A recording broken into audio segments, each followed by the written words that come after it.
I might be trash. Damn, why didn't anybody tell me?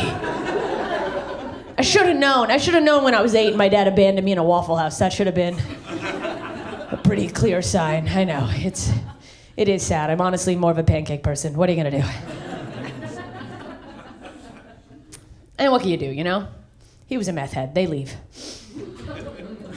I mean, I don't want to generalize. I'm sure that there are a variety of different types and personalities of meth heads. But if I had to guess, the one thing they probably all have in common, it's that they like to get up and go, you know?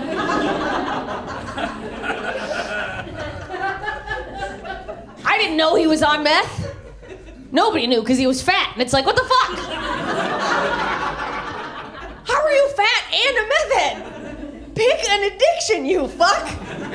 What are you, eating the meth? Just putting it on a cheeseburger, taking a bite and leaving your teeth in the bun? Just, woo! That's why they call it Crystal Burger.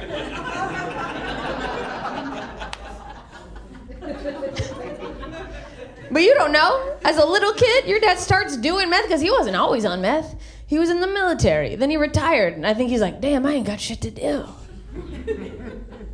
Guess I'll do meth. You're in the prime of your childhood. Your dad starts doing meth. You don't think, I think my father is developing a drug habit. You are in prime youth, and your dad starts taking the most potent upper there is. What you think is, my dad is the most fun dad in the whole town. He built a trampoline in the middle of the night last night.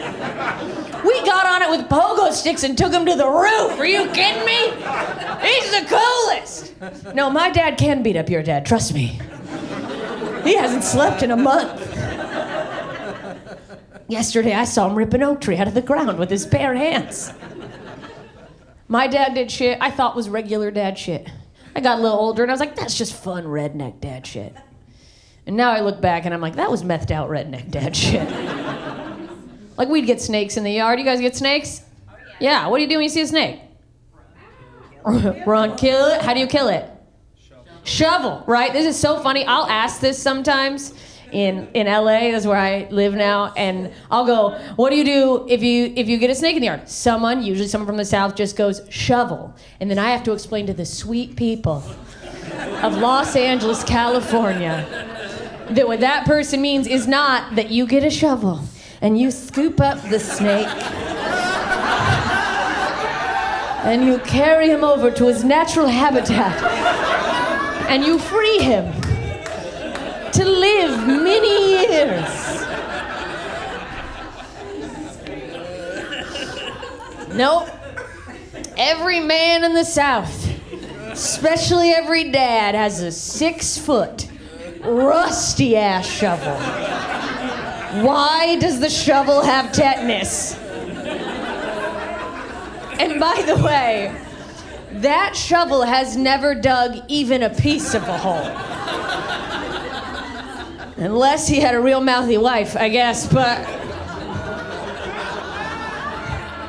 No, not in the South. It would be the wife killing the... Anyway. But that shovel exists for one reason and one reason only, so that when your little girl or your wife goes, there's a snake, you go, don't worry, honey. I'll get the shovel. Right? And then 90% of men take that shovel, go up to the snake, chop the snake's head off. No more snake. Dead snake, we're good. Well, my dad liked to do, take the shovel, go up to the snake, chop the snake in half and pick up both sides of the snake and go, now we got 2 snakes, kids.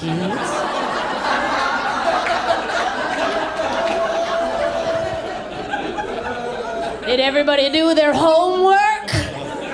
And then he just sort of rodeo clown them to the sides of the yard. Which, to be fair, is still kind of fun redneck dad behavior, right? What's not normal, fun redneck dad behavior is to wake up at 4 a.m. every morning, or as my dad liked to call it, oh dark 30. Because he had watched too many goddamn World War II documentaries and start patrolling the yard looking for snakes. They're out there. There's snakes in the bushes. No shit, you threw them there. We got snakes in the community. They're in the government. Bill Clinton's a lizard. He died. Not Bill Clinton, my dad. Bill Clinton, was he ever alive? He's a lizard. No, my dad died. You don't have to feel bad. It was 2020. Pretty good run for a fat meth head. Probably the only running he did. Except for from the law and his family. But I got a call. 1st of November, 2020. Early November, 2020. Your dad's dying. And I was like, oh, he's still alive. What a roller coaster I'm on.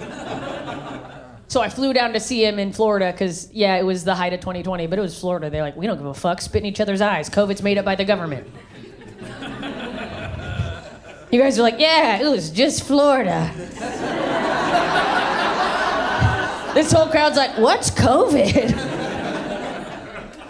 But I flew to Florida to see him. I walked in the hospital just carrying a plate of waffles. Well. The tables have turned. Now look, we're gonna get through this part. It's gonna be dark, but you can still laugh, and so don't fucking feel weird about it. But it's gonna get dicey. All right? So I'm gonna try to get through it as light as possible. He was on a ventilator. And I don't know if you guys have had loved ones on a ventilator, but when you're on a ventilator, they keep you sedated. Because apparently if you're fully awake, you got something jammed down your throat helping you breathe, and the instinct is get it the fuck out. Like, get it out of me. It's uncomfortable. And I gotta tell you, it is very strange walking in and seeing a man who is sedated because he's uncomfortable having things jammed down his throat, knowing that man is probably the reason you've been jamming things down your throat for the last 20 years. Just, is there love at the bottom of this ball sack?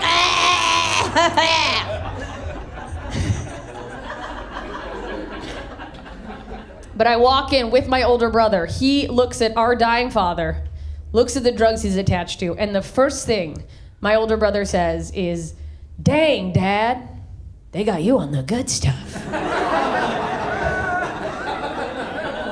The man's dying and his nuts are out. Could you not be an addict for 5 minutes? My brother, also a drug addict. The addict doesn't fall far from the addict. It is sad. He almost died a couple years ago overdosing on heroin, which is terrible because now nobody's taking my food addiction seriously. What about me? I'm white knuckling around these cupcakes. Somebody buy me a car. That's the thing. I don't judge people for whatever their vice is. We've all got them. And if you've got one, you know, you don't get rid of having a vice. At best, you just shuffle to another vice. I remember my mom quit drinking. She started chugging coffee out of these 50-ounce trucker big gulp mugs. Just, gotta get a buzz somehow, kids! She'd be on the sidelines of high school football games screaming at the players. I wasn't in high school. I was 11. She just wanted more people to yell at. I got vices. Mine are food and sex. If you scroll my Instagram, you can actually see from year to year which one I'm on. You're just like, 2019, dicks. 2020, whew, souffle, I think. She got really into sourdough that year. I actually realized recently what's going on with my addictions. I'm just shoving things into both holes, trying to keep the feelings tucked in, you know? Just cupcakes, dicks, I'm not sad. Also dicks, sometimes cupcakes, fuck it. Gonna get a yeast infection anyway in this heat. Might as well get a sugar rush. This is the real Cafe du Monde. Okay.